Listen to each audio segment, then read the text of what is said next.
भगवान स्वयं कह रहे हैं, नान्यत्र मद भगवतः प्रधान पुरुषेश्वरात्, मेरे सिवा ऐसा कोई नहीं है कि आवागमन चक्र से तुम्हें बचा ले। स्पष्ट कह रहे, नान्यत्र, दूसरा कोई नहीं, क्योंकि दूसरा कोई है ही नहीं। मद भगवता प्रधान पुरुषेश्वरात्, ईश्वरों का भी ईश्वर मैं हूं, ये भगवान कृपा करके वर्णन करते हैं।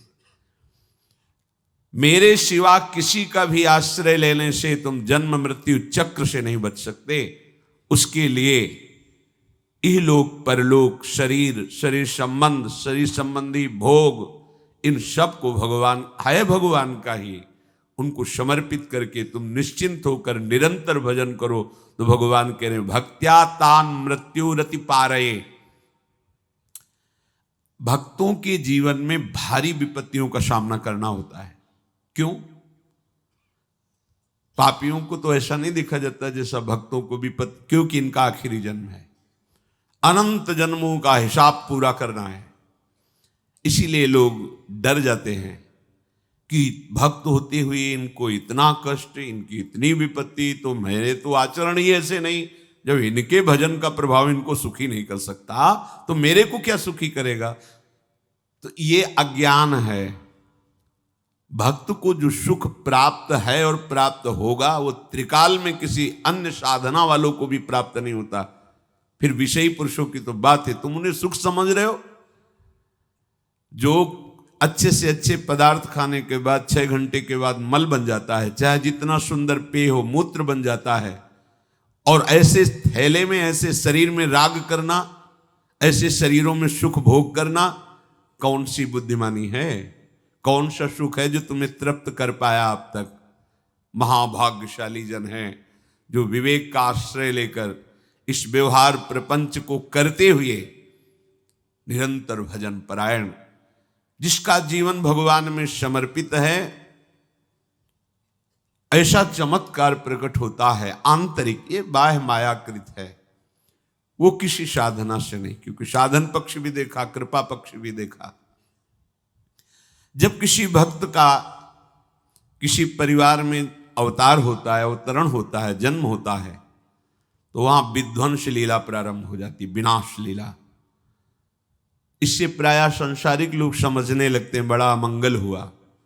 जैसे गोस्वामी जी का प्रादुर्भाव हुआ तो प्रादुर्भाव होते ही मां पधार गए।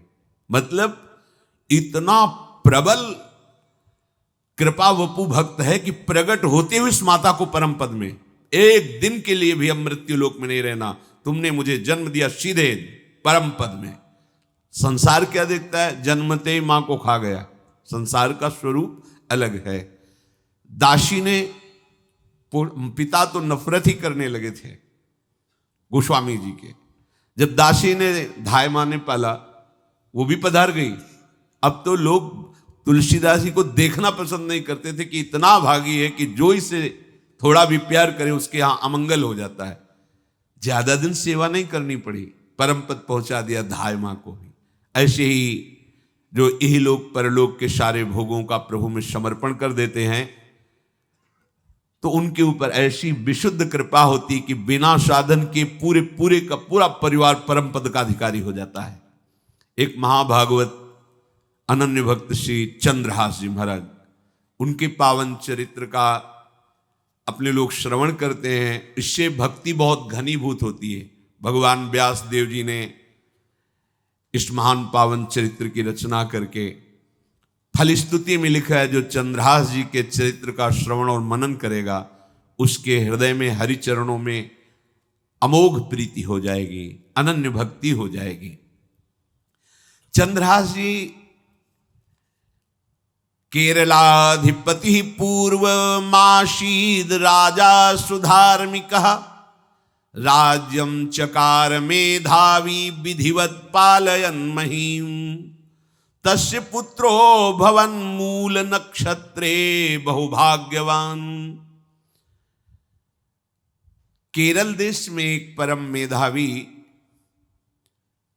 सुधार्मिक नाम के राजा राज्य करते थे। धर्म पूर्वक चलना, प्रजा का पालन करना और भगवान नाम जप करना। शास्त्र विधि से बिल्कुल कभी प्रतिकूल एक भी आचरण जीवन में नहीं किया, तो उनके यहां महाभागवत चंद्रहास जी का प्रादुर्भाव होता है।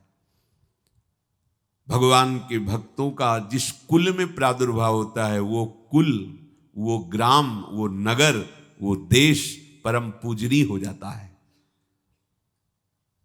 महाप्रभु चैतन्य देव जब ईश्वरपुरी जी के गांव से गुजरे, पता चला यह ईश्वरपुरी जी का गांव है, उनके शरणागत मंत्रदाता गुरु ईश्वरपुरी जी, तो उस गांव की परिक्रमा करके रज में लौट रहे थे और कहते जा रहे थे कि इस गांव का कुत्ता भी हमारे लिए भगवान के समान पूजनीय, क्योंकि मेरे गुरुदेव का प्रादुर्भाव इस नगर में हुआ और वहां के लोगों की चरण रज लेकर के माथे पे धारण करते। नाम प्रसंग कहे तु उपदेश, जहां या धर्म धन्य सो देश, धन्य सो कुल जेहि जन्म भयो, धन्य सो तात धन्य सो माए। माता पिता कुल परिवार 21 पीढ़ियां तर जाती हैं यदि भगवान का महाभागवत कोई भक्त पैदा हो जाए। ये महाभाग्यशाली मूल नक्षत्र में प्रकट हुए। लौकिक में अमंगल माना जाता है और भाव में देखो तो मूल कौन है? नक्षत्र भगवान। ऊर्ध्वमूल मधा शाखा मुसत्तम प्राहुरव्ययम, सबके मूल कौन है? श्री भगवान। किस नक्षत्र में पैदा हुए? मूल में, भगवत स्वरूप। और लोक में माना जाता है कि मूलन में पैदा हुआ है लड़का, अमंगल है, कुछ नष्ट ही होगा, संसार बड़ा विचित्र है। और प्रमाण भी दे देते हैं, प्रभु की लीला ऐसी कि उनके रहस्य को ना जानने के कारण प्रमाण भी ऐसे प्रकट हो जाते हैं कि हाँ मंगल देखो हुआ ना।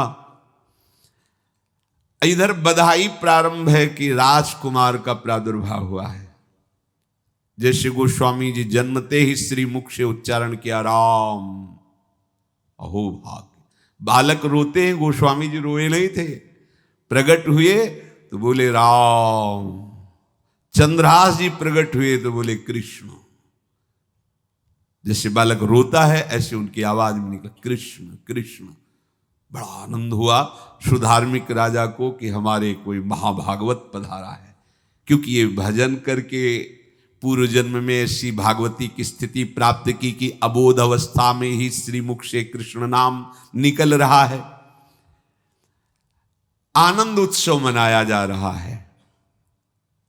राजा है, राजकुमार प्रकट हुआ, और दूसरी बात वो स्वयं भक्त हैं और भगवान का ऐसा भक्त जो जन्म लेते ही कृष्ण नाम उच्चारण किया। ये आनंद ज्यादा दिन टिका नहीं। रोज बधाइयां हो रही, आनंद उत्सव मनाए जा रहे। शत्रु पक्ष के राजाओं ने मिलकर कहा यही अवसर है, आक्रमण कर दिया जाए और केरलाधिपति का सब पूरा महल घेर करके कोई एक भी न बचने पावे। शत्रु पक्ष के राजाओं ने घेर लिया। हुतो एक नृपता के सुत चंद्रहास भयो, परियों विपत्ति धाई लाई और पुर है। राजा को दीवान ताके रही घर आन बाल, आपने समान संग खेले रस ढुर है।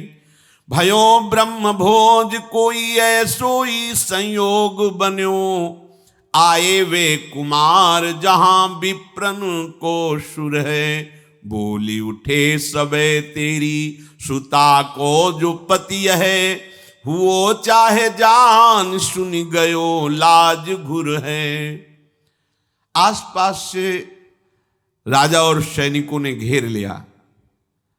अब वो असावधान थे, आनंद में पुत्र हुआ है, बधाइयां, कोई संभावना ही नहीं थी। गुप्त रूप से शत्रु पक्ष के राजाओं ने आक्रमण करके घेर लिया। अब राजाओं की कई सेनाएं और इनकी असावधानी पूर्वक आनंदमयी वृत्ति में कोई पहले से पता हो तो तैयारी करते, तत्काल आक्रमण को रोकने का प्रयास किया पर असफल रहे। इनके सैनिक भी मारे गए, राजा भी मारे गए, राजमहल को घेर लिया गया, कोई भी एक भी बच के न जाने पावे। तो राजमाता जिनसे चंद्रहास जी का प्रादुर्भाव हुआ था, उन्होंने धाय मां को कहा कि मेरे पुत्र को बचाने में तुम समर्थ हो, मेरे तो प्राण नहीं बचेंगे, अगर ये लोग नहीं मारते तो मैं अपने पति के शव के साथ सती हो जाऊंगी। पहले ऐसी धार्मिक निष्ठा माताओं बहनों में होती थी कि धाय मां ने विचार किया कैसे बचा सकती हूं, आसपास तो सब सैनिक घेरे हुए हैं। तत्काल उसने विचार किया कि अगर हम इनको राजकुमार की तरह ले जाती है तो हमें भी मारा जाएगा और इनको भी मारा जाएगा। देखो कितनी विपत्ति जन्म लेते हैं। कोई प्रश्न कर सकता है कि महाभागवत जिनके घर में प्रकट हो तो वहां धन वैभव सुख संपत्ति बढ़नी चाहिए, यहां तो जन्म से ही जैसे वहां माता पधार गई, ये क्या है? तो श्री भगवान स्वयं कह रहे हैं यस्य तुष्टो रहम पार्थ वित्तम तस्य हराम्यहम करोमि बंधु विच्छेदम सच कष्टेन जीवती। हे अर्जुन, मैं जिस पर बहुत प्रसन्न होता हूं, आप अपने ऊपर भगवान को बहुत प्रसन्न करना चाहते हैं, बहुत प्रसन्न करने में ये है, देख लो। कह रहे जिस पर मैं बहुत प्रसन्न होता हूं सबसे पहले उसका ऐश्वर्य नष्ट करता हूं, फिर क्या करता हूं, फिर बंधु बांधवों का, फिर क्या करता हूं, असाध्य रोग उसके शरीर में। बोले महाराज जी तुम प्रसन्न हुए हो कि पूरे के पूरे नाराज हो गए हो? बोले यही मेरी प्रसन्नता है। क्या? माया का नाश। अब एकमात्र भरोसा केवल भगवान का, दूसरा कोई नहीं। ये सबको पसंद नहीं आएगा, सब तो उस भगवान की भक्ति चाहते हैं कि अगरबत्ती धूप बत्ती तन मन धन सब तेरा स्वामी, क्या लागे मेरा, पर अंदर से कह रहे सब तन मन धन सब मेरा, क्या लागे तेरा। ऐसे तो चलेगी भक्ति। लेकिन कई बार सत्संग में पीछे धाम में कहा था कि भगवान को रिझाकर लोक मांगोगे तो चैन से रह लोगे, और अगर उनसे प्यार करने की बात मन में ठानी कि बस मुझे केवल आपकी आंखों में आंखों को मिला करके जीवन व्यतीत करना है, मुझे और कुछ नहीं चाहिए, तो फिर लाडले आपको दुशरिहा का कोई आश्रय रहने नहीं देंगे। ध्यान रखना, जितने दुशरिहा होंगे तो ये बर्दाश्त हो तो कदम आगे बढ़ावे, बहुत प्रसन्न हो जाओ ठाकुर हम पे, तो कह रहे यस्य तुष्टो हम पार्थ वित्तम तस्य हराम्य हम करोमि बंधु विच्छेदम सच कष्टेन जीवती। जितनी श्वासें रहेंगी भयंकर कष्ट मैं उसको व्यतीत करने के लिए दूंगा। ये दंड नहीं है, ये पुरस्कार है। अनंत जन्मों का हिसाब बराबर करके कहीं इसकी वृत्ति मेरे से हट न जाए, ऐसे घेरे में डाल के अखंड चिंतन करवा के सजयति जयति जग उच्चरे।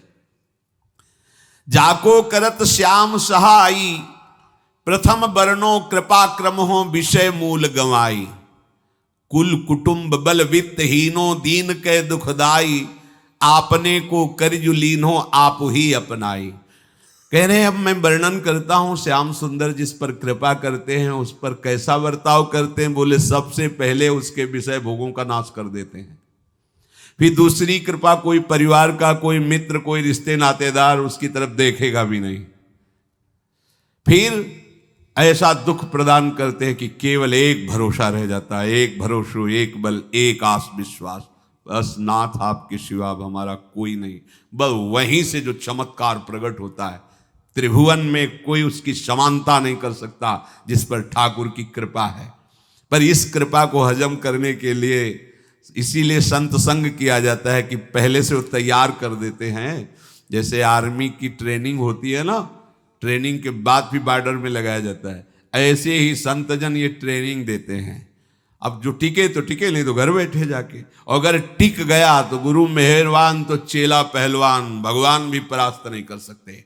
उसमें ऐसी सामर्थ्य आ जाती है कि हर प्रभु के द्वारा दिए गए विधान को हंस करके स्वीकार कर लेता है, और ऐसा नहीं कि उसको कष्ट होता है। ये लोक भाषा में भगवान कह रहे हैं सच कष्टेन जीविता, नहीं तो जिस चिदानंद में वो सुख भोगता है वो ब्रह्मा को भी नहीं प्राप्त है। जो भक्त को प्राप्त होता है। भक्त का वैभव दिव्य होता है, चिदानंदमय होता है। ये तो पापियों के पास भी वैभव है, रुपया पैसा कुटुंब परिवार। भगवान के दास के पास जो वैभव होता है वो अचिंत्य है, तुम चिंतन भी नहीं कर सकते, ऐसा वैभव होता है।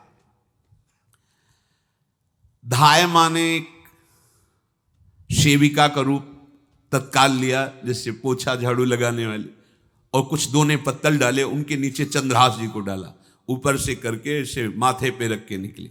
सैनिकों ने पूछा इसमें क्या है, तो उनका राजघराने के दोने पत्ते जूठे दिखा। ऐसे नीचे किया तो देखा सब ऊपर जूठन पड़ा। हाँ चल निकल, जल्दी भाग यहां से निकल। बस वो भागी, बचा ले गई। ऐसा ही चित्तौड़ के महाराणा संग्राम सिंह जब वीरगति को प्राप्त हुए तो विक्रम सिंह को गद्दी पर बैठाला गया, पर वो अयोग्य साबित हुए। तो राजपूत सरदारों ने, अभी 6 वर्ष के ही उदय सिंह थे, उनको राज सिंहासन पर बैठाल करके अपने हाथ में शासन लिया। सिंहासन के अधिकारी उदय सिंह 6 वर्ष के थे। सुरक्षा में दासी पुत्र बनवीर को सौंपा। बनवीर का दिमाग बदल गया कि 6 वर्ष का इसको काट देते हैं, हम राजा बन जाते हैं। वो पिशाच की तरह महल में घुसा और जितना भी राणा परिवार था सबको उसने काट दिया। और उदय सिंह को काटने के लिए जब आगे बढ़ा तब धाय मां ने विचार किया कि मेरा कर्तव्य क्या है। तो उसका पुत्र ठीक 6 वर्ष का उदय सिंह जैसा ही था। तत्काल उदय सिंह को दूसरी जगह लिटाकर अपने पुत्र को लिटाया और एक झाड़ू पोछा करने वाली को उदय सिंह को दिया कि तुम गंगा के किनारे मिलना, नदी के किनारे, मैं वहां जाऊंगी। तो बनवीर आया और कहा उदय सिंह कहाँ है, तो अपने पुत्र की तरफ अंगुली कर। कैसा धर्म रक्षा में ये बलवान सेवक जन होते थे। धाय मां है, अपने पुत्र को अपने आंखों से, अपने इशारे से कटवा रही, लेकिन राजपुत्र की रक्षा की। तुरंत बनवीर ने देखा नहीं और काट दिया। और उदय सिंह को, तो जब उदय सिंह तैयार हुए थे तो राजमाता की तरह सम्मान करते थे। धाय मां का सिंहासन से उतरकर पैरों में सर रखते थे कि तेरी कृपा से बचे। ऐसे ही चंद्रहास जी को उस दासी ने, जो धाय मां ने बचा लिया, वो कुंतलपुर पहुंची और वहां के जो मंत्री दृष्ट बुद्धि थे उनसे प्रार्थना की कि मैं सेवा कला में बड़ी प्रवीण हूं और ये मेरा पुत्र है, अगर आपकी कृपा हो जाए तो कुछ समय के लिए हम आपकी सेवा में, महल सेवा में रहेंगी और हमारे पुत्र का पालन पोषण हो जाएगा। उनकी परीक्षा ली गई तो राजघराने की सेविका थी, परम प्रवीण थी, पर उन्होंने ये परिचय नहीं बताया।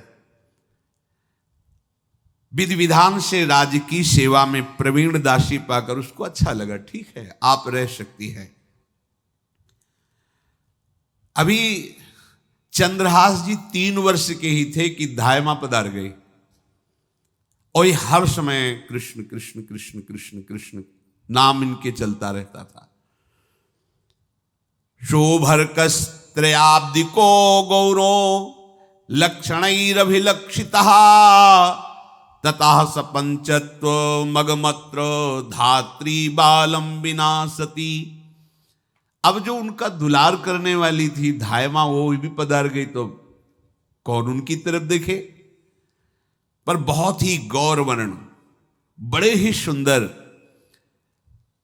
अब वो गलियों में भटकने, निकाल दिया महल से जब धाय मां मर गई, क्योंकि धाय मां की सेवा कारण उनको रखा गया था। 3 वर्ष के बालक गलियों में, तो कोई भी मां देखती उनको तो कोई उनको वस्त्र पहना देती, कोई भोजन करा देती। ऐसे ही भगवान के भक्तों की बड़ी विचित्र लीला होती है। गोस्वामी जी को कोई दरवाजे पे खड़ा नहीं होने देता था, तुलसीदास जी को।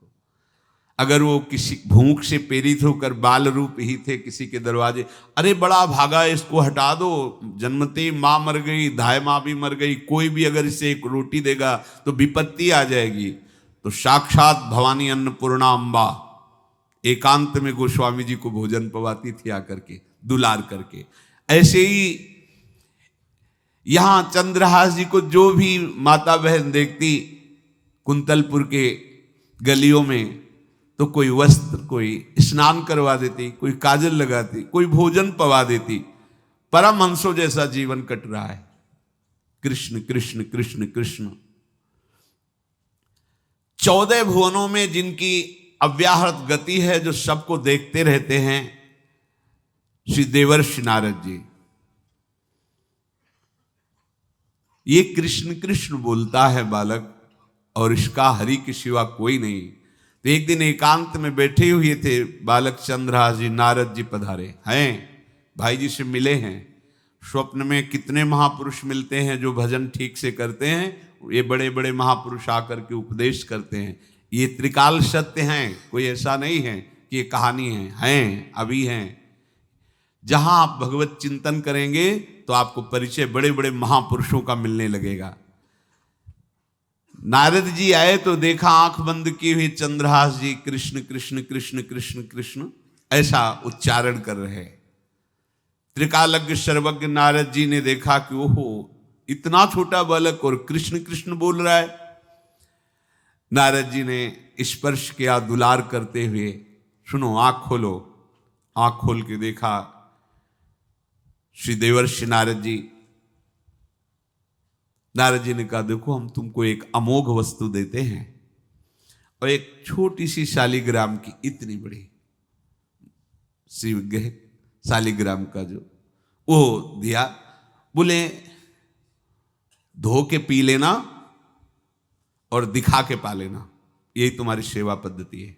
अर्थात स्नान करा दिया और जो तुम्हें मिले इनको अर्पित। तो उन्होंने विचार किया कि धोने के लिए, स्नान कराने के लिए पात्र चाहिए, भोग लगाने के लिए पात्र चाहिए। तो जैसे कोई पान की बीड़ी नहीं, तो ऐसे कपोल में शालिग्राम को रखे रहते हैं। कोई पात्र ही नहीं, कोई सिंहासन ही नहीं, यही धुल गए, चरणामृत अंदर जा रहा, जब पाएंगे तो यही पा लेंगे, साइड में ऐसे करके फिर निकाल के धो। यहां कपोल में रखते हैं छोटे से शालिग्राम चंद्रहास जी।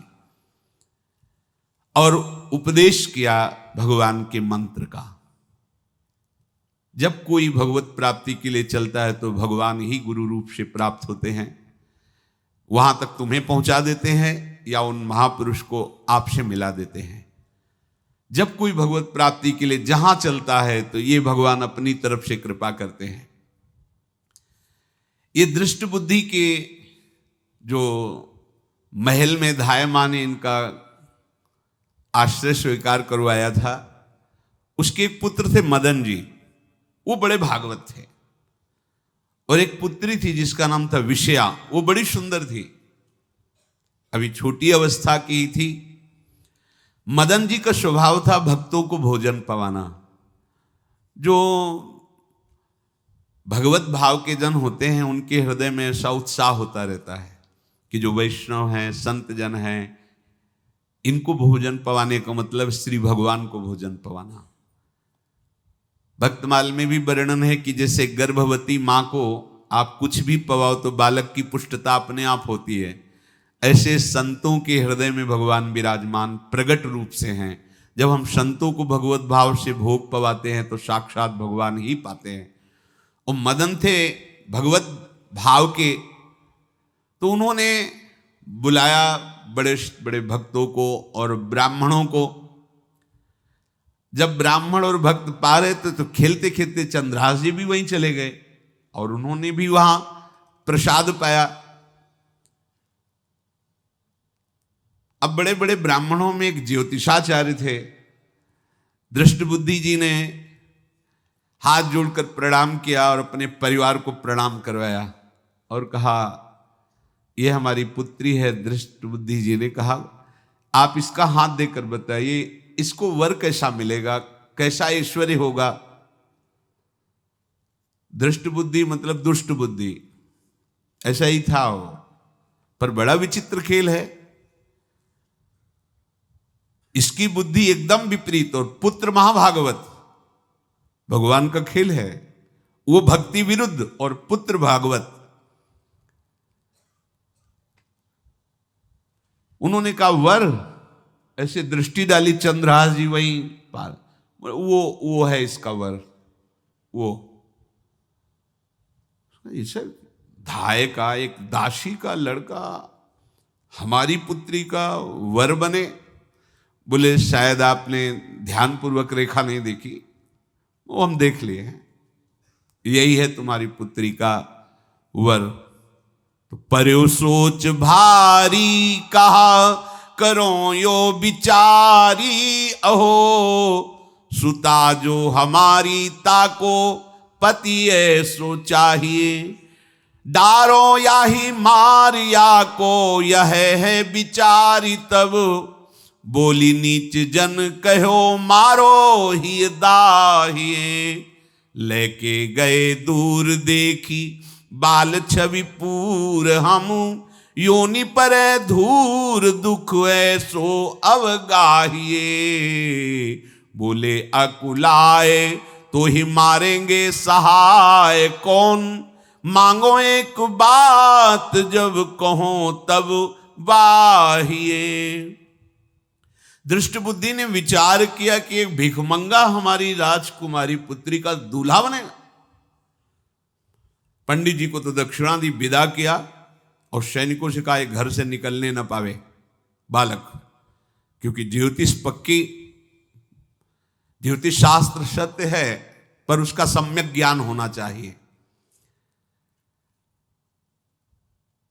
भला मुझ सम्राट के मंत्री की पुत्री, वो महामंत्री हैं दृष्ट बुद्धि, और ये एक भिखमंगा कैसे हो सकता है? बड़ा हृदय में जलन हुआ, ये तो बड़ी अपकीर्ति और दुर्भाग्य का विषय होगा, इसी को मरवा डालते हैं, काम खत्म हो जाएगा।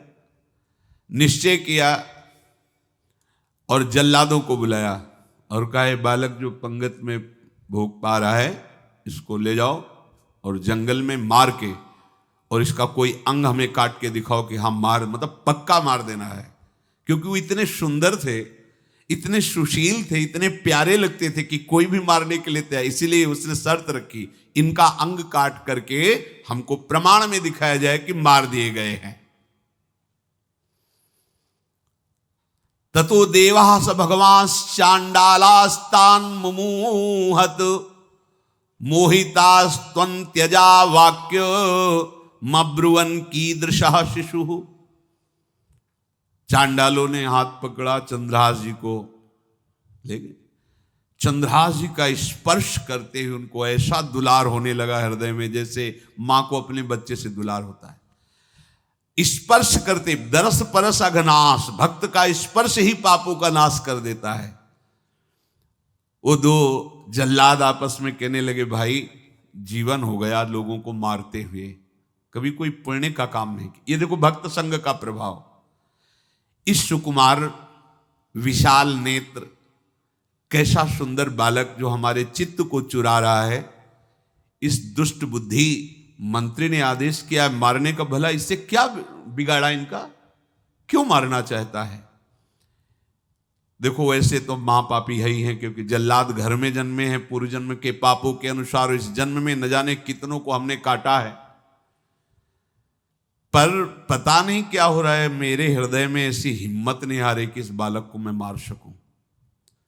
दूसरे ने कहा फिर अगर उसको तुम नहीं मारोगे तो तुम मारे जाओगे, कुछ तो करना पड़ेगा।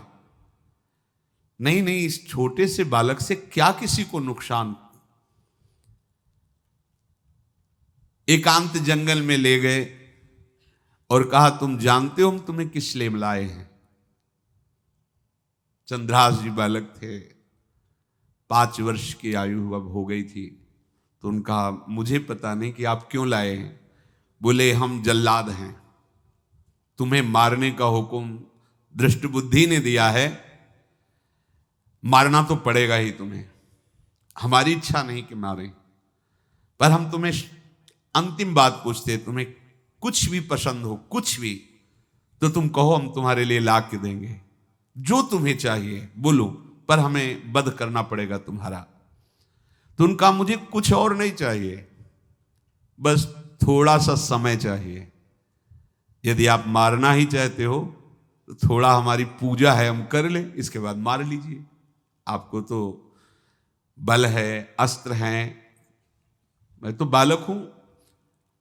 उनका हाँ हम तुम्हें समय देते, तुम किसी को पुकार भी सकते हो, जो तुम करना चाहो कर सकते हो। चंद्रहास जी ने कहा मुझे मृत्यु का भय नहीं, बस कुछ समय दे दे। पूरा महाभारत हो गया था, टिटिहरी के अंडे नहीं फूटे थे। वहीं टिटिहरी का, तो टिटिहरी एक पक्षी होती है ना, टे टे करके उड़ती है, तो उसके अंडों के ऊपर एक हाथी का घंटा हो गया, गिर गया ऐसे। सब पूरा महाभारत में सब नष्ट भ्रष्ट, वो अंडे वैसे सुरक्षित। तो जो प्रभु भारत युद्ध में राखे भरही अंड, सोई मुंह को राखे जो राखत ब्रह्मांड।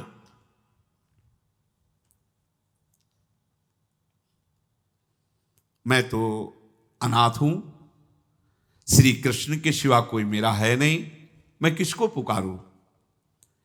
मेरा आश्रय तो एकमात्र वही प्रभु हैं। और निकाला शालिग्राम, यही सिंहासन है शालिग्राम का। भगवान के भक्तों की अपार महिमा है। मान लीनो बोलवे कपोल मध्य गोल, एक गंडकी कुशुत काढ़ सेवा नी कीनी है। क्या सेवा? वहां कोई पंचपात्र गंगा जल ये सब थोड़ी है, लेकर बस आंसुओं से अभिषिक्त कर रहे हैं। प्रभु मुझे तो कोई ज्ञान नहीं कि आपकी सेवा कैसे की जाती, मैं तो अपने मुख में ही आपको रखता हूं। अब मेरे जीवन का अंत होने जा रहा है, बस मैं यही प्रार्थना करता हूं कि मैं आपके ही समीप पहुंचूं, आपका ही स्मरण करूं, आपसे कभी विलग न हो, एक भी वृत्ति आपसे कभी विलग न जाए। भयो तदाकार यो निहार सुख भार भरी, नैनन की कोर ही सो आज्ञा बध दीनी है। श्याम सुंदर मुरली मनोहर ललित त्रिभंगी ध्यान करते हुए आंख खोली और इशारा किया, काट दो मुझे।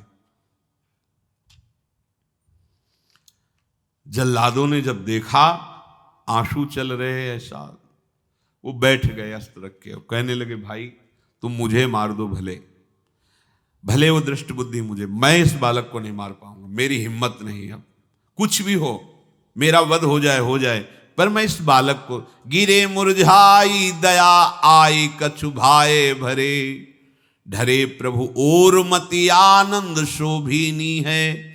हुती छठी आंगुरी सो काट लई दूषण हो, भूषण ही भयो जाई कही सांच चीनी है। जब नेत्र का इशारा हुआ कि वध कर दो, तो जो बधिक मारने के लिए आए हत्यारे थे वो आनंद से एकदम प्रफुल्लित हुए और कहा, मैं नहीं मार पाऊंगा तुम्हें।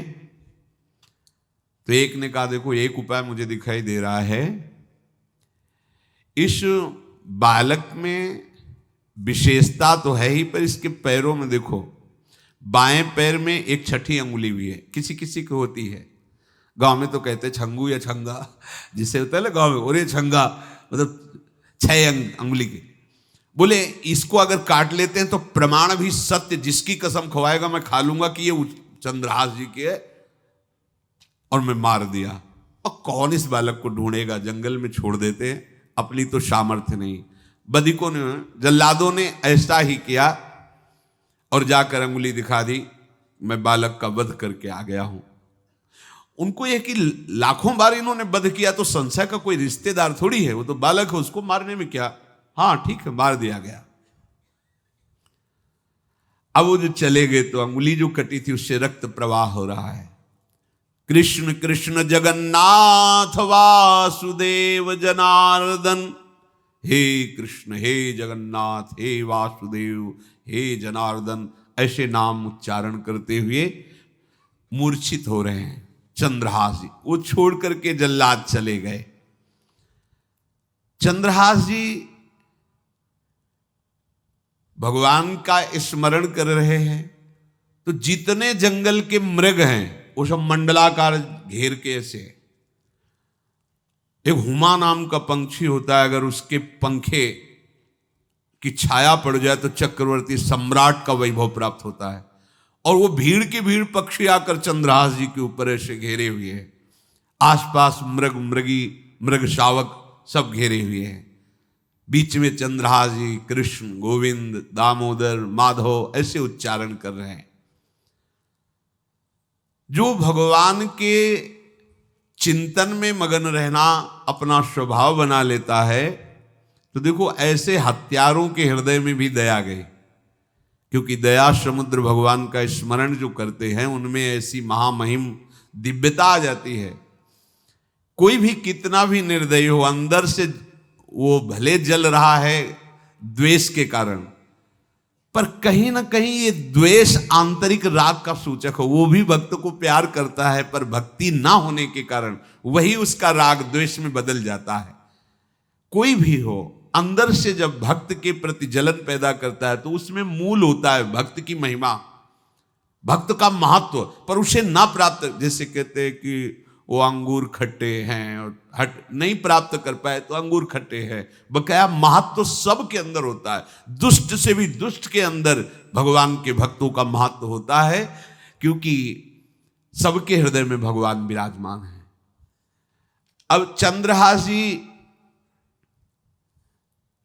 भगवत स्मरण करते हुए पक्षियों के और मृग आदि के बीच में हैं। उधर भगवान का एक विधान तैयार होता है, वह देश भूमि में रहत लघु भूप और सुख सब एक सुत चाह भारी है। कुंतलपुर के ही अधीन एक चंदनवती नाम की राज्य नगरी थी।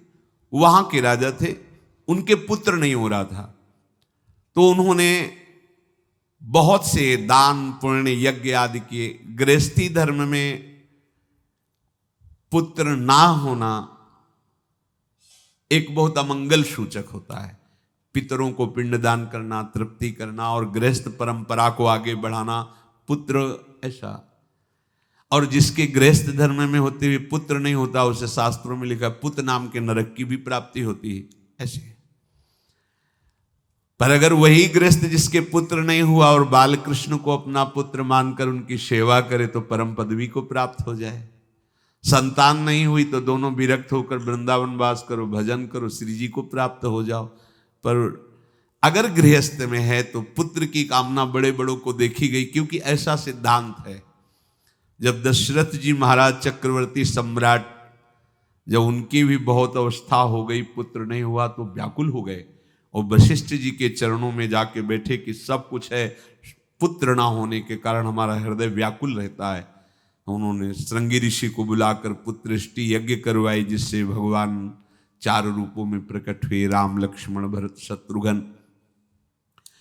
तो कुंतलपुर सम्राट पद, चंदनवती राज्य राजा, जैसे प्रदेश, और दिल्ली में बैठे हुए जो प्रधानमंत्री राष्ट्रपति वो बादशाह, जो दिल्ली का अधिकार वो बादशाह, और ऐसे छोटे छोटे जो राज्य हैं उनको राजा।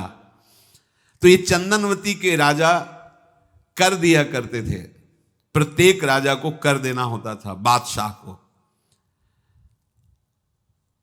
इनके पुत्र था नहीं और कर देने के लिए कुंतलपुर ही जा रहे थे, तो रास्ते में देखा कि बहुत से मृग और पंछी ये घेरे हुए क्या है, तो एक कौतूहल सा कि क्या है बीच में, आसपास मंडलाकार मृग, फिर वो विहंग पक्षी। निकष्यो विपिन आनि देखिया ही मोद मानी, कीनी खग छां घिरी मृगी पाति सारी है। दौरी के निशंक लियो पाय निधि रंक जियो, कियो मन भयो सो बधायो श्रीहु वारी है। को दिन बीते नृप भय चित चीते दियो, राज को तिलक भाव भक्ति विस्तारी है। जो भगवान के आश्रित है, भगवान कैसी व्यवस्था करते हैं। वो चंदनावती के राजा दौड़ करके कौतूहलवश, क्या है यहां, मृगी पंक्तियों के बीच में पक्षी, हुमा नाम का बड़ा पवित्र पक्षी हिमालय आदि में पाया जाता है, जिसके ऊपर इसकी छाया पड़ जाए वो ऐश्वर्यवान हो जाए। देखा बालक दिव्य तेजों में, और मूर्छावस्था में नजदीक गए तो अंगुली पूरी कटी हुई थी, तो रक्त प्रवाह, गोद में उठाया और आनंदित हो गए, हमारी पुत्रेष्टि यज्ञ सफल हुई, हमारा दान पुण्य सफल हुआ, ऐसा हमें सुंदर बालक मिला। चंद्रहास जी को लेकर के घर आए और हृदय में भगवान का बार बार कृपा प्रसाद मना रहे हैं, मुझे भगवान ने पुत्र दिया। चंद्रहास जी को लेकर आए, आनंद मंगल, बधाइयां बजने लगी, बहुत सी संपत्ति न्यौछावर कर दी। 5 वर्ष के चंद्रहास जी हैं। पूछा, बेटा तुम्हारे माता पिता कौन है?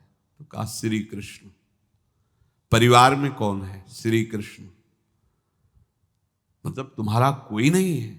नहीं है, श्री कृष्ण। समझ गए कि भगवान ही हमें कृपा करके ऐसे महाभागवत पुत्र को दिया। और है कौन? वास्तविक कोई नहीं, श्री कृष्ण के सिवा। बड़ा उत्सव मनाया और अपने राज सिंहासन का अग्रिम अधिकारी युवराज पद चंद्रहास जी को। अब तो पूरे राज्य में आनंद की वर्षा हो रही। राजा मन में विचार कर रहे हैं कि ऐसा प्रतापी भक्त हमारे यहां आया है, अब हमको किसी को कर देने की जरूरत नहीं। तो जो हर महीने वर्ष में जो बंधा हुआ कर था उन्होंने नहीं दिया। 1 बार 2 बार 3 बार जब कर नहीं पहुंचा तो सम्राट ने आदेश किया मंत्री को कि चंदनावती से कराना बंद हो गया है। क्या बात है? यदि वो अहंकार से युक्त हो तो आक्रमण करके नष्ट करो, यदि समस्या है तो उसका सहयोग करो। बादशाह के आदेश से वहां दृष्ट बुद्धि पहुंचे तो युवराज पद पर चंद्रहास जी विराज, जिनको मारने के लिए जल्लादों के हाथ में दे दिया था। पूरे पूर्वासी ऐसा प्रभाव चंद्रहास जी का है कि सब कृष्ण भजन करते हैं, सब आनंद में मगन रहते हैं। चंद्रहास जी थोड़ा सयाने हो गए थे तो पूर्ववासियों को उपदेश देते, 1 बार हमारे राज्य में भोजन पाया जाएगा 24 घंटे में, और सबके घरों से आरती की शंखनाद घंटानाद सुनाई देना चाहिए। सबके यहां शाम के रोज नाम कीर्तन और भगवत कथा होनी चाहिए, क्योंकि आयुष्यम चपलम तादृक जल बुद्बुद सन्निभम चिंतयध्वम जनामूढ़ा माधवम वर्षम सुस्थिरम। भाइयों, ये आयु बड़ी चंचल है, कब शरीर छूट जाए पता नहीं, पानी का बुलबुला कब फूट जाए कोई पता नहीं। इसलिए माधव श्री कृष्ण का नाम कीर्तन, उनकी आरती पूजा, उनका ध्यान और 1 टाइम भोजन पूरे नगर में। अब सोचो कितना भक्ति का प्रभाव होता है। पूरा नगर में, हर घर में आरती पूजा कीर्तन। तो रहे जाके देश सो नरेश कछु पावे नाही, बाहबल जोर दियो सचिव पठाई के, आयो घर जान कियो अति सन्मान सो, बिछान लियो वह बाल मारो छल छाई के, दई लिखी चिट्ठी जाओ मेरे सुत हाथ दीजे, कीजे वही बात जाको आयो ले लिखाई के, गए पुर पास बाग सेवा मति पाग करी, भरी दृग नींद ने कुछ सोयो सुख पाई के। चक्रवर्ती सम्राट के लक्षण स्वाभाविक चंद्रहास जी में प्रकट होते थे। अब दृष्ट बुद्धि जब वहां गया, देखा युवराज पद पर, पहचाना कि वही बालक है, ये तो चंद्रहास है, क्योंकि काफी समय तो महल में ही रहे थे धाय मां के साथ और अच्छे से पहचान थी। अब उन्होंने विचार किया कि ये तो बहुत अनिष्ट हो गया, हमने तो मारना निश्चित किया था और जल्लादों ने इसको छोड़ दिया और अब तो ये राजा का राजकुमार बन गया।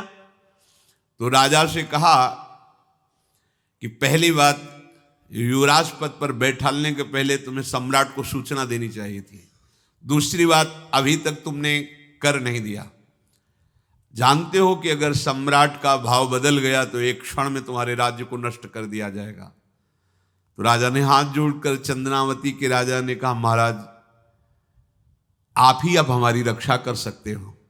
तो उसकी दृष्टि चंद्रहास पर थी, इसको मरवाना है, क्योंकि पंडित ने बताया था यही पति बनेगा। अरे तो अब तो आनंदित होना चाहिए कि अब तो राजा बनेगा, अब तो बढ़िया है। लेकिन चंद्रहास जी को यदि आप सम्राट के पास भेज देते हैं और सम्राट निश्चित प्रसन्न हो जाएंगे चंद्रहास को देख के, तो वो तुम्हारे इस अपराध को क्षमा कर देंगे। युवराज पद दे दिया और भेंट नहीं दी, कर नहीं दिया महीनों से, तो ऐसा करो चंद्रहास जी को भेज दो। राजा ने स्वीकार कर लिया। और पहले लोग बिल्कुल धर्म से चलते थे, कहीं भी अधर्म का लेश नहीं। एक चिट्ठी लिखी दृष्ट बुद्धि ने और चंद्रहास जी से कहा खोल के पढ़ना नहीं, मेरे पुत्र मदन को देना जाके, और मदन तुम्हें फिर आगे का कार्य सम्राट से मिलाना, माफी करवा देना, ये सब करवा देगा, पर ये चिट्ठी तुम रास्ते में खोल के नहीं देखना। और वैसे भी किसी का पत्र खोल के देखने का धर्म नहीं कहता। अगर कोई पत्र दे तो ये नहीं कि इसमें क्या लिखा है, नहीं, या तो हिम्मत नहीं है, इतनी धैर्य नहीं है तो मत लो, अगर धैर्य है तो हाथ में लेकर जहां तक पहुंचाना है वहां तक पहुंचा दो, नहीं तो वो कार्य ही मत लो। ये अधर्म है कि आप बीच में उसको खोलकर पढ़े। पहले लोग बहुत धर्मात्मा होते थे, एक एक बात धर्मयुक्त होती थी। चंद्रहास जी को चिट्ठी दी, चंद्रहास जी ने पत्र को अपनी पाग में खोस लिया और कुंतलपुर के लिए चले। अब इनका किशोर अवस्था में प्रवेश हो चुका था। एक सुंदर कुंतलपुर के बाहरी रमणीय बगीचा था, वृक्ष बहुत सुंदर सुंदर, पुष्पवाटिका भी बड़ा मनोरम लगा। घोड़ा बांध दिया वृक्ष में और पहले सरोवर का बड़ा निर्मल जल होता, जल पिया, हाथ मुंह धोया, थोड़ी देर भगवान का ध्यान करते रहे वृक्ष के नीचे और फिर लेट गए तो नींद आ गई। भगवान बड़े कृपालु हैं। जो भगवद आश्रित होता है त्रिभुवन में कोई उसका अमंगल नहीं कर सकता। अपनी सहेलियों के साथ दृष्ट बुद्धि की वही राजकुमारी जिसके साथ इनका ज्योतिषाचार्य ने कहा था यही पति होगा, वो अपनी बहुत सी समान वयस्क अवस्था की जो किशोरियां थी उनके साथ वो, और ये राजवाटिका थी, इसमें घूमने के लिए आई। तो घोड़ा देखा तो उसने कहा यहां किसी का घोड़ा कैसे आ सकता है, हमें लगता है कोई यात्री इसमें प्रवेश कर गया, उसको पता नहीं होगा कि राजवाटिका है। खेलत सहेलिन मो आई वाही बाग मांझ, करी अनुराग भई न्यारी देखी रीझी है। पाग मदि पाती छवि माती झुकी खेच लई, बाची खोल लिख्यो विष दैन पिता खीजी है। विषयाशु नाम अभिराम दृग्वंजन सो, विषया बनाई मन भाई रस भींजी है। आई मिली आलिन में लालन को ध्यान हिए, पिए मद मानो गृह आई तब धीजी है। वो अपने सहेलियों के साथ घूमते हुए उसी वृक्ष के नीचे पहुंची जा। चंद्रहास नौ किशोर अवस्था, और जो भगवान का भजन करते हैं उनमें एक विशेष आकर्षण होता है जो साधारण आदमियों में नहीं होता। वो कैसा भी रूप हो उससे मतलब आकर्षण होता है, ऐसा लगता है इनके समीप बैठे रहे, इनको देखते रहे, इनकी बातें सुनते रहे, उनमें भगवत आकर्षण होता है। आंख मुंदी हुई शोर है, देखते ही पूर्व विधान के अनुसार उसका चित्त लुट गया। इतना सुंदर नौ किशोर अवस्था, आसपास देखा तो सखियां खेलने में लगी थी। पाग में एक चिट्ठी सी दिखाई दी तो झुक करके चुपचाप ऐसे नौ किशोर अवस्था में चंचलता भी होती है, चिट्ठी खोल करके देखा तो वैसे ही रूप माधुरी में आसक्त हो गई थी। पूर्व संस्कार से आकर्षण भी हुआ। इसने संस्कृत में लिखा था विस्मस्मयी प्रदातव्यम त्वया मदन शत्रवे, कार्या कार्यम न द्रष्टव्यम कर्तव्यम खलु में प्रियम। मदन पुत्र, उनके नाम था मदन। अय मदन, बिना कुछ विचार किए इसको विष दे देना जाते ही। क्या उचित है क्या अनुचित ये तुम्हें नहीं सोचना, मेरा प्रिय करना, मेरे आदेश का पालन, जाते ही से विष दे देना। पत्र उसने देखा वो पिताजी की बुद्धि खराब हो गई, ऐसे सुंदर नव किशोर को विष देने की बात लिख दी। अब उसे बड़ा दुख हुआ कि पहली ही दृष्टि में, अभी तो इन्होंने आंख खोल के हमें देखा ही नहीं, और इनको इस सोई हुई मुद्रा में देख करके मेरे प्राण समर्पित हो गए, मेरा चित्त समर्पित हो गया। चलो, जब मेरी सखियों के नाम पुकारे जाते, हेमलता, शशिकला आदि, तो मुझे चुभता था कि मेरा नाम पिताजी ने विषया क्यों रखा है। आज सार्थक हो गया, मेरा नाम सार्थक हो गया। काजल लगाई हुई थी, एक सीख से ऐसे काजल लिया, और एक संस्कृत में आ बनता है ऐसा, ऐसे, बस ऐसे कर दो तो विषया हो गया। अब उसका अर्थ बदल गया। हे मदन, उचित अनुचित का विचार छोड़कर जाते ही इसे विषया प्रदान कर दो, ये मेरा प्रिय कार्य होगा। विषया पुत्री भगवान है, जैसी हो भवतव्यता तैसी बने सहाय, आप ना आवे आप परताई तहां ले जाए। तो ओ पत्र वही खोश दिया, और ये सुख हुआ कि तो जाएंगे भाई के पास ही ना, तो घर में ही तो जाएंगे, वहां इनकी इस प्रसन्न मुद्रा में बातचीत करते हुए मैं इनको देखूंगी। ये भगवान का विधान होता है। भगवान श्री राम जब पुष्प वाटिका में पुष्प चयन कर रहे हैं, तो श्री विदेह राजनंदनी जानकी जी की नूपुरों की ध्वनि कान में पड़ी, सावधान हो गए।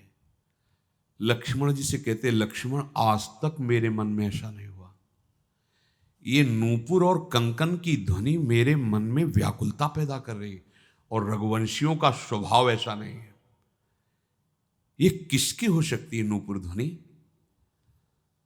तो बोले भैया ये तो जनक जी का निज महल की वाटिका है, इसमें तो राज परिवार के सिवा किसी का प्रवेश ही नहीं होता।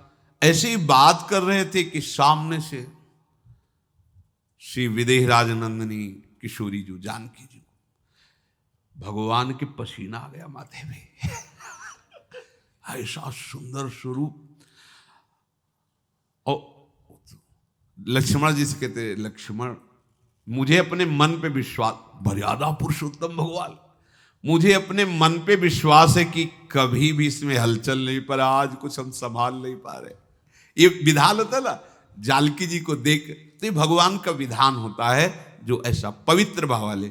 अब चंद्रहास जी, ये सब कुछ पता नहीं, भगवत ध्यान में वो निद्रा में, तो उठ्यो चंद्रहास जी पास लिख्यो ल्यायो आयो, देख मन भायो गाढ़े गरे सो लगायो है, दई कर पाती बात लिखी मो सुहाती, बोली विप्र घरी एक मांझ ब्याह उभरायो है, करी ऐसी रीति डारे बड़े नृप जीती, श्री देत गई बीत चाव पार पे न पायो है, आयो पिता नीच सुनि घूमि आई मीच मानो, बानो लखी दूल्हा को सूल सरसायो। चंद्रहास जी उठे और पूछते हुए मंत्री के घर पहुंचे, और मदन ने जेही की चंदनावती से पिताजी ने इनको भेजा है, ये वहाँ के राजकुमार हैं, हृदय से लगाया। चंद्रहास जी ने कहा आपके पिता ने पत्र दिया है। उन्होंने पत्र पढ़ा, विषमस्मयी विषयास्मयी, विषय तुरंत बिना विचार किए ब्याह कर दो, दे दो, क्योंकि लिखा है प्रदातव्यम त्वया मदन, अभी इसी क्षण जहां ये पत्र मिले, उनका जो आ गया, सुबह शीघ्र शुभम शीघ्र, बुलाओ पंडित को। पंडित ने कहा भगवान की कृपा से अगला मुहूर्त है, बिल्कुल ये ब्याह का पक्का मुहूर्त है। अब तो राजघराने तत्काल व्यवस्था हुई, और वो तो पहले ही मोहित हो चुकी थी देख के विषया जी। तत्काल दुल्हन रूप उनको सजाया गया, इनको दूल्हा रूप सजाया गया, पंडित शुरू कर दिए, गणानंतो आगणपति को ब्याह हो गया। अब जब ब्याह यहां खूब धूमधाम से हो गया, तो दृष्ट बुद्धि ने सोचा कि काम हो गया होगा, विष दे दिया होगा, मर अब हम जाके संभाल लेंगे, क्योंकि राजकुमार है, कैसे विष दिया, कौन दिया, तो इस बात को हम संभाल लेंगे। जब वहां घर है तो पूरे नगर में सजावट हुई थी। बोले भैया सजावट का है कि? बोले महाराज आपके ही आदेश से तो है, आपने दूल्हा भेजा था, वो तुलावे तो ब्याह किसने कब कहा ऐसा? बोले वो तो मदन के पास चिट्ठी रखी है। अब वो घर गए, मदन को बोला, बोले तुम्हारी बुद्धि मारी गई क्या? हमने पत्र में लिखा था। दिखा दिया, लिखा था हमने, विष इसमें विषया कैसे लिख गया? काजल से ऐसे, और पहले स्याही काजल की ही होती थी, तो ऐसे भगवान सब कुछ बना देते हैं। उनका पिताश्री एक भी अक्षर आपकी आज्ञा का उल्लंघन, आपने लिखा था बिना विचार किए उचित अनुचित का हमारी आज्ञा का पालन किया जाए। विषया प्रदातव्यम मदन, मेरा नाम लेके आपने संबोधन करके ये देखो ये लिखा हुआ है, इसमें हमारी त्रुटि क्या है? देखा तो चंद्रहास जी दूल्हा और सुंदर, अब उसका हृदय आग ले। अब तो मान जाना चाहिए, बिटिया का वरण हो गया भाई, ब्याह हो गया, अब तो गुस्सा छोड़ देनी चाहिए। पर दुष्ट बुद्धि, नाम ही रखा था धृष्ट बुद्धि, उसने कहा चाहे बिटिया विधवा रहे पर तुम्हें जिंदा नहीं रहने देंगे। ये दुष्ट बुद्धि होती है। देखो कैसे कैसे ऐसे ही होते हैं, कुछ लोग ऐसे ही होते हैं, हमारी इज्जत, फिर जेल काटता है पूरा परिवार, मार डालेंगे तुम्हें जिंदा नहीं रखेंगे, ऐसे दुष्ट बुद्धि का स्वभाव होता है। अब भाव जब बिगड़ जाता है तो फिर पकड़ में नहीं आती बात, यही समझ जाना चाहिए था। चरणों में प्रणाम करके कि अब तो तुम हमारे बेटे के समान हो, ये भी राज्य तुम्हारा, वो भी आनंद लो, अब बड़ा सुख का कार्य है। लेकिन जब नकारात्मक सोच आ जाती है तो बुद्धि कंट्रोल में नहीं रहती, वो फिर उद्दंडता करने, उसका निश्चय गलत होता है। बैठुले एकांत सुत करी कहा भ्रांत, ये कहो सो नितांत कर पाती ले दिखाई है। बाँच आँच लागी मैं तो बड़ोई अभागी, ए पे मारो मति पागी, बेटी राणु सुहाई। बेटिया भले विधवा हो जाए पे इसको हम मरवा देंगे। बोल नीच जाति बात कही तुम जाओ मठ आवे, यहाँ को मारी डारो मोही भाई है। चंद्रहास जू सौभाग्यो देवी पूजी आओ, आप मेरी कुल पूज सदा रीति चली आई है। नजदीक गया और कहा कि बहुत कृपा हुई, आप हमारे दामाद बने, पर हमारे यहाँ की एक रीति है, हमारे नगर के बाहर जो देवी हैं उसमें लड़की का वर अकेले पूजा करने जाता है। आपको हमारी कुल की रीति का निर्वाह करना होगा, आपको जाना ही होगा। कोई समस्या नहीं, हमारे लिए तो हर देवी देवता भगवत स्वरूप है, आपके लिए हम पूजने चले जाएंगे, पूजन की थाल तैयार करो। और उधर कई बलवान सैनिकों को भेजा, देवी पूजने जो आ रहा है तत्काल उसे काट देना, किसी भी तरह बचना नहीं चाहिए, नहीं तुम सब मारे जाओगे। जो आदेश देवी मंदिर में सैनिकों को लगा दिया, जो आवे तत्काल मार देना, क्योंकि अब भेज ही रहे ना, तो नाम नहीं लिया, कहा जो आवे तत्काल मार देना, मेरा आदेश अगर बचा तो मैं तुम्हें मार दूंगा। उन राज सैनिकों ने जो बधिक स्वभाव के थे पहले से वहां लग गए। अब चलो ई करन पूजा देशपति राजा कही, मेरे सुत नाही राजवाही को ले दीजिए। सचिव सुवन सोजू कहो तुम लाओ जाओ, पाओ नहीं फेर समय अब काम कीजिए। बड़ा विचित्र भगवान का खेल है। वहां के चक्रवर्ती सम्राट जो थे बड़े बड़े विद्वान और ऋषियों से बातचीत कर रहे थे। उन्होंने कहा महाराज अब आपका राज सिंहासन पर बैठना राज्य के लिए अमंगल होगा, ऐसा समय आ रहा है। इस समय यदि चंद्रहास जी को सम्राट पद पर बैठा दिया जाएगा तो आगे अकाल नहीं पड़ेगा और बड़ा मंगल होता चला जाएगा। ये मुहूर्त आपका राज सिंहासन पर से हटने का है, तो उनका प्रजा का मंगल हो और देश का मंगल हो, इसलिए हम बिल्कुल। मदन वहीं बैठे हुए थे। सचिव ने कहा तुरंत जाओ और जो तुम्हारे बहनोई बने हुए हैं चंद्रहास जी को लाओ। तो भागे। तो जो और सैनिक राज सैनिक थे पूछा किधर जा रहे हो? बोले वो अपने बहनोई चंद्रहास जी। बोले वो तो देवी पूजा के लिए गए। तो घर में जाके वो सीधे आगे बढ़े तो जा ही रहे थे थाल सजा कर देवी। बोले सुनो इसी समय मुहूर्त है, आपको देवी पूजा हम कर लेंगे जाके, या हम थाल लेके वहां बैठे रहेंगे, पहले सम्राट पद का वो अभिषेक करो, फिर देवी पूजा हो जाएगी, ये तो घर की बात है। और देवी पूजा मैं करके आ रहा हूं, वो देवी पूजा के लिए और वो सम्राट पद के लिए, बीच से ही दौड़े सुख पाई जाय, मगही में लियो जाए, दियो सो पठाई, नृप रंग माही भीजिए। अब जो सम्राट थे तो बहुत आनंदित हो गए, क्योंकि भगवान का भक्त तेजस्वी और बलवान शूरवीर योद्धा जो सम्राट पद पर बैठेगा तो अकाल नहीं पड़ेगा, सुख की सब प्रजा को वृत्ति प्राप्त होगी। बड़े आनंदित होकर इनका सम्राट पद पर अभिषेक हो रहा है। और दृष्ट बुद्धि के पुत्र जो मदन संतों और भक्तों का आदर करते थे, वो देवी पूजा, और वहां पहले उसने बोल रखा था जो आवे तो देवी अपमान ते न डरो, सम्मान करो, जात मारी डार्यो या सो भाष्यो भूप लीजिए।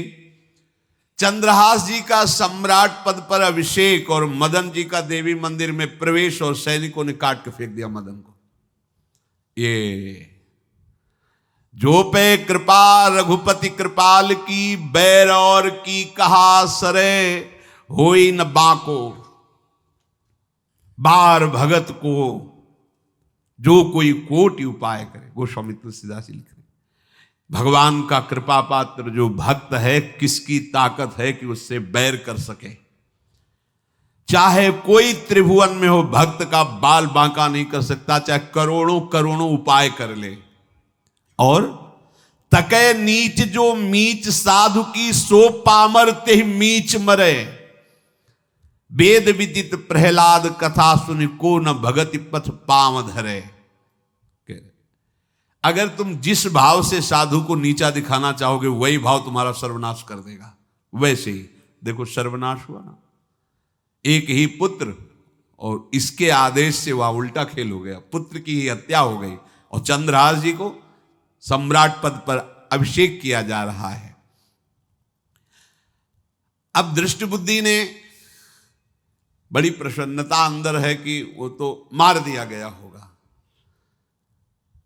सैनिक आए और बोले महाराज आपके पुत्र का वध हो गया है।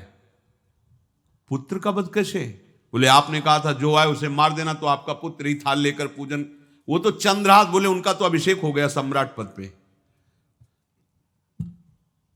ये कैसे हो गया? अब अंदर भारी दुख उनके हृदय में। उन्होंने बताया कि तुम्हारे पुत्र को तो हम लोगों ने ही काट डाला आपके आदेश के अनुसार, आपने कहा था जो जाए उसे काट। अब तो छाती पीट पीट के, माथा फोड़ फोड़ के खूब रो रहा है। किसी का कोई भी बस नहीं चल सकता भगवान के भक्त के ऊपर। तंत्र मंत्र दुनिया का जितना भी सामर्थ्य है, ये भक्ति को ऐसे खिलवाड़ नहीं है। भगवान के भक्त को छोटा गरीब असहाय देख करके कभी अपमान मत कर देना।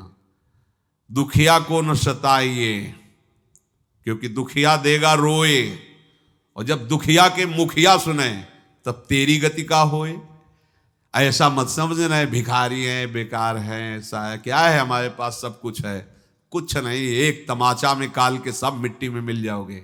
ये जो भ्रकुटी के इशारे से काल को भी ना चाहता है, उनके ये दास हैं। देखो ना क्या वो सम्राट पद पे अभिषिक्त हो रहा है, उसके कुल परंपरा चलाने वाला पुत्र ही काट दिया गया। अब वो बार बार मैं कितना भागी, हाय मैं कितना भागी, अपने पुत्र को ही मरवा दिया, ये हाहाकार करके रो रहा है। चंद्रहास जी ने जब सुना तो उन्होंने कहा अरे मृत्यु तो मेरी निश्चित थी, फिर मदन भैया को वो मेरी मृत्यु प्राप्त हुई।